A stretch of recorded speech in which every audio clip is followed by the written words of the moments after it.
आज की ये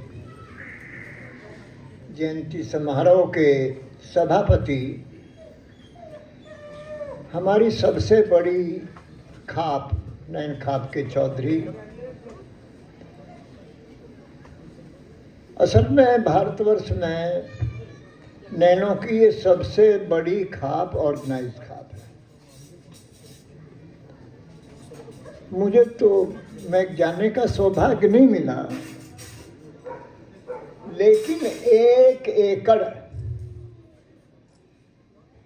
हरियाणा की लैंग्वेज में एक किला पूरा चबूतरा बना हुआ, वेल सीमेंटेड, वेल फर्श, हिंदुस्तान में नहीं है किसी के पास। मैं इस व्यक्ति के व्यक्तित्व से इसलिए ज़्यादा प्रभावित हूँ कि बरादराना तौर पर उसने जो काम किया है वो अभूतपूर्व है। मैं उनकी इजाज़त से सबसे पहले ये बताने की कोशिश करूँगा कि भीम सिंह कौन थे। ये बहुत पहले मुझे करना चाहिए था, लेकिन ये सोच रहे थे कि चीफ गेस्ट आ जाएंगे। क्यों मैं उनकी जयंती का आयोजन कर रहा हूँ? चौधरी भीम सिंह जी का जन्म 1892 ईस्वी में हुआ। संयोग से वो चौधरी साहब से बड़े थे। चौधरी साहब 1902 में जन्म हुआ, लेकिन जन्म एक ही तारीख में हुआ। भीम सिंह जी सन 21 में कांग्रेस में आए, जो पहला असहयोग आंदोलन था। सन 27 में साइमन कमीशन बहिष्कार में उन पर 50 रुपये फाइन हुआ। सन 31 में उन्होंने जो सत्याग्रह की, उसके सिलसिले में इससे हटकर एक बात कहना चाहूँगा जो चौधरी चरण सिंह ने कही। त्रिलोकचंद जी, एक तो ये मौजूदा त्रिलोकचंद जी हैं, एक हसनापुर के त्रिलोकचंद जी हुआ करते थे। उनकी कोई बात थी तो उन्होंने कहा इनको दे दो, कुछ लोग कह रहे थे जयपाल सिंह को दे दो। तो चौधरी चरण सिंह ने जो अल्फाज कहे वो ये हैं कि मैं जयपाल सिंह को इसलिए देना चाहता हूँ कि उस बाप का बेटा है।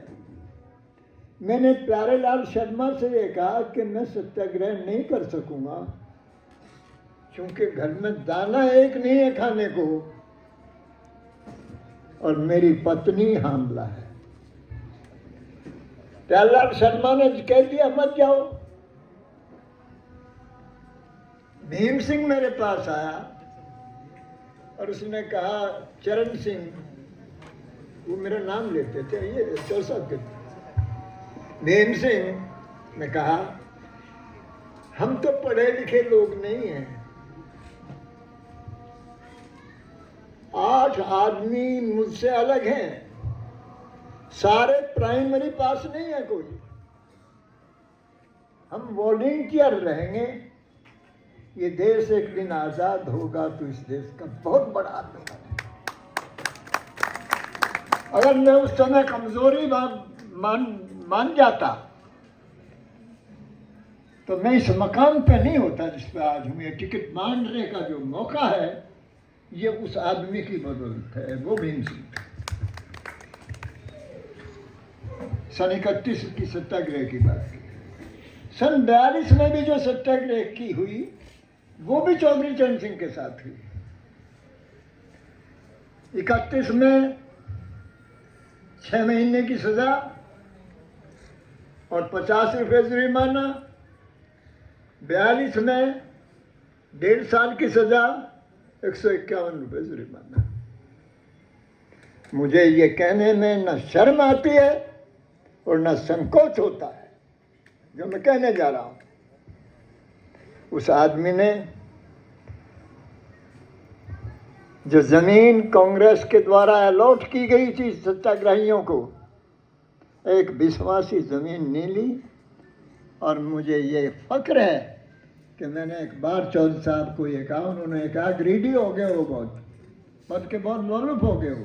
तो मैंने उनसे कहा मैं उस बाप का बेटा हूँ जिसने ज़मीन नहीं ली, जबकि बड़े बड़े लोगों ने ली। मैंने 50 एकड़ ज़मीन मिल ली, ये बहुत बड़ी चीज़ है किसानों के लिए, काशीपुर जैसी है।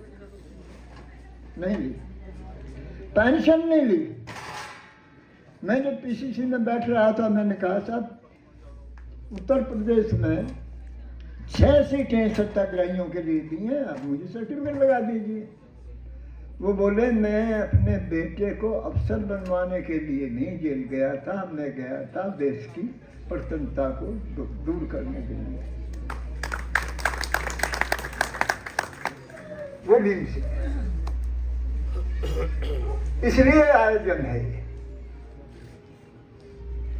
वो बहुत पहले जा चुके हैं। और सच्चाई ये है, मैं भीम सिंह का बेटा नहीं, मैं उनके बड़े भाई का बेटा। वो मुझसे बहुत नाराज थे। 5 साल मुझे इकन्नी एक खर्च करने को नहीं मिली। मैं अपनी डीवीपी के पास से पैसे मांगता था, उससे जाता। मेरे भांजे का मुकदमा चल रहा था। 60 किलोमीटर बैठती है यहाँ से कचहरी, मैं साइकिल से गया हूँ। उनकी हिदायत थी कि इसे इकन्नी मत देना, इतनी बड़ी नौकरी मिल गई, ऐसा लग गया।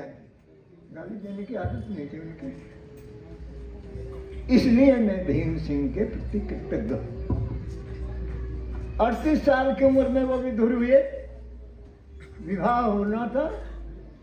हमारे नाना जी ने आके कहा कि चौधरियों बरसोडी रस्म होती है, मैं 13वीं पे कर रहा हूँ, मेरा गरीब आदमी हूँ, मेरी बेटी के हाथ पीले हो जाएंगे, तुम्हारे बेटी का घर बच जाएगा। उसने कहा अब नहीं, गांधी को दे चुका हूँ जीवन। इसलिए भीम सिंह की जयंती मनाता है। इस नियत से मेरा कोई भविष्य नहीं है राजनीति में, मैं खतन इंटरेस्टेड नहीं हूँ, मेरा स्वास्थ्य नहीं है, मुझे नहीं चाहिए कुछ। और खुशामद की जहाँ तक बात है, मैंने चरण सिंह की नहीं की, तो मैं किसी अदने आदमी की क्या करूँ। मैंने केसी त्यागी को क्यों बुलाया? मध्यम किसान के घर पैदा हुआ, साफ सुथरा पजामा पहनने को नहीं था। अपनी हिम्मत से, अपनी जद्दोजहद से आदमी इस मकाम पर पहुंचा। आज भी इनके जितने आर्टिकल हैं, सब में चरण सिंह पहले होता है और कुछ बाद में होता है। मैंने इनको अभिनंदन करने के लिए नहीं बुलाया, मैंने बुलाया है इसलिए कि एक आदमी ईमानदार है, दयानतदार है, किसानों की, गांव की बात कह रहा है। उस आदमी को इज्जत देना मेरा फर्ज अव्वल है। जैसे कहते हैं ना, मुसलमान के लिए नमाज फर्ज अव्वल है, इस तरीके से ऐसे लोगों को, कुछ लोग हैं जिनके प्रति, ये बैठा है मेरे सामने चश्मा लगाएंगे, कांग्रेस में है, मेरा मित्र है, कांग्रेस में रहते हुए ये आदमी ईमानदार है। आप ईमानदार आदमी के साथ हैं इसलिए ईमानदार हैं। यह आदमी बेईमान पार्टी में ईमानदार है। मैं, आप लोगों ने मुझे बहुत आदर किया है, इस प्रेम के सहारे तो जीवित हूँ। वरना औरों ने गैरों ने तो मुझे जीने का हक ही नहीं दिया था। मेरे साथ है मेरे भाई बैठे हैं धर्मपाल सिंह, परसों टेलीफोन करके कह रहे थे भैया खर्चा बहुत होगा, पैसे बता दे, हम कुछ ना करिए, मन का नहीं काम चल रहा। तो मैं उन सब लोगों के लिए धन्यवाद ज्ञापित करता हूँ जो लोग आज भी मुझसे प्यार करते हैं। मैं एक शेर के साथ अपनी बात को समाप्त करूँगा।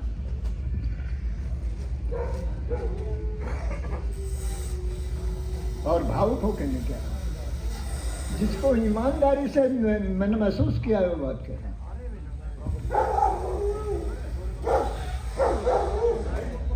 किस किस का नाम लूं, किस किस को पुकारूं, आप सभी तो हैं मेरे सजदे के लायक। मैं सबको धन्यवाद। और मैं अपने मित्रों का, अपने खैर ख्वाहों का, सब लोगों का स्वागत करता हूँ, धन्यवाद करता हूँ।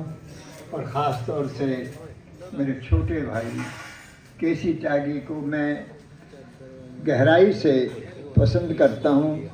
मैं तो वादा करता हूँ कि नीतीश कुमार के पास टिकट मांगने नहीं जाऊँगा ना मेरी उम्र है।